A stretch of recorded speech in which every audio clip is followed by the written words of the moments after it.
Вооружен грабеж во Скопски Сарај. Предпладнево околу 10 часот и 40 минути разбойници со автоматски пушки ја ограбиле експозитурата на НЛБ банка во Сарај. Алфа дознава дека четворица разбойници со оружје влегле во банката и под закана дека сите ќе ги убијат, ги собрале парите од сефот пошто избегале со джип. Неофицијално станува збор за украдени неколку десетици илјади евра. Представници од банката се во постојан контакт со клиентите и вработените кои биле во филијалата, ставајќи нивната безбедност и здравјето пред се во прв план.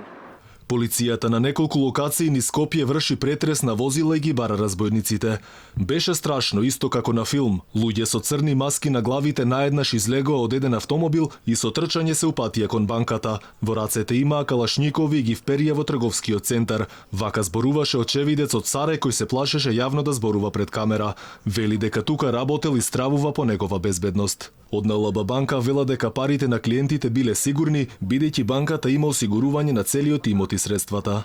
Во моментов, се уште нема детали за висината на направената штета. Надлежните органи вршат увид на самото место и се во блиска соработка со банката, за што побрзо и ефикасно разрешување на случајот и разоткривање на деталите, за што јавноста ќе биде дополнително известена. Полициски службеници се на лице место и вршат увид, а СВР Скопје работи на расчистување на случајот. Инаку за среќа никој не е повреден за време на грабежот, а разбойниците заминале во непознат правец.